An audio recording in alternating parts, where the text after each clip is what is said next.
Well, my name's Mike Reed, Mike Yes Indeed Reed. I got into boxing. I had an older brother that started doing it, and with me being the youngest of four brothers, I wanted to do everything that they did. So it was kind of my family that got me into boxing, and my family holds me into boxing to this day. How proud are they of your involvement as a boxer? They're very proud. I had my dad going along with me every day, along the way. He's my manager and my trainer, so he's right there with me. My brothers, everybody's involved, and they'll be down come Saturday to watch me fight. Who are some, aside from your father, who are some of your other bigger influences when it comes time for fighting? Do you watch and study anybody in particular? Well, I remember Diego Corrales. That's my favorite fighter, only because his heart's so big. He wasn't the most talented guy, but his heart was so big. And another guy, Seth Mitchell. Seth actually trains at my gym, and he's like a big brother to me. So those are two role models. What gym do you train out of? Dream Team Boxing Gym in Clinton, Maryland.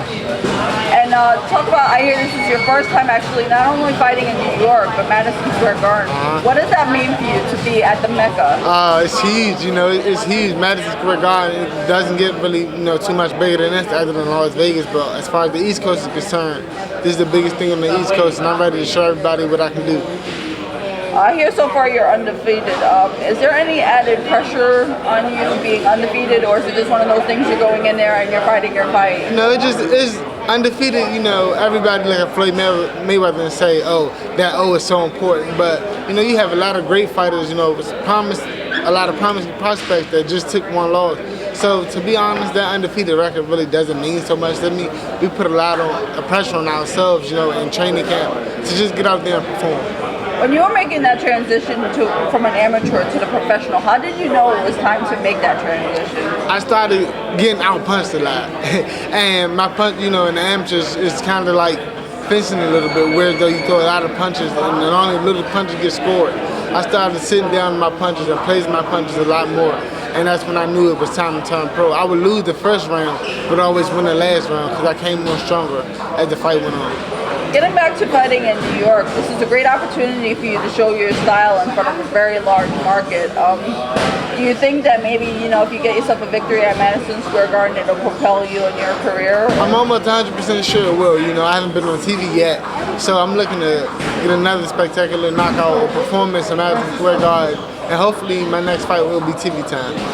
Do you think that eventually, because it's sort of a tough market in New York, there's a lot of pressure and a lot of weight. Do you think that you're ready for that type of limelight type? Oh yeah, I've been training since I've been 10 years old, so I'm ready for this moment. This is the moment that I've trained for, and I'm just ready to go out there and put on the show. I hear you're at 140 pounds right now. Would you ever consider, when it comes time, either moving up or do you like the weight class that you're in right now? Well, we talk about moving up, we talk about moving down, but right now 140 is perfect for me. I'll move down before I move up because I'm a smaller guy at 140. So being 147, I'll be even smaller. So I'll probably move down before I move up. For those who haven't had a chance to see you yet, how would you describe your style of boxing? Exciting.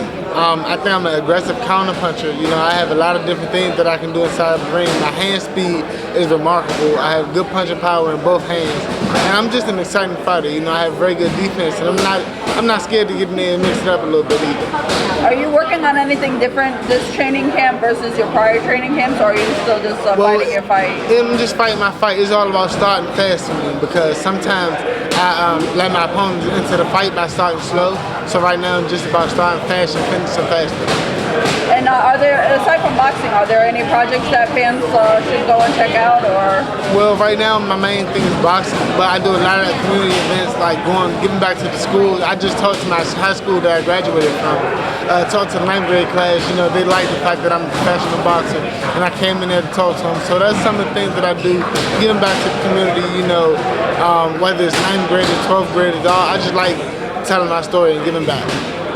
What would you say to an up-and-coming fighter, somebody that's getting into boxing? What would you say to those people? Never quit. It's gonna be hard. Boxing is by far the hardest thing I've ever done in my life.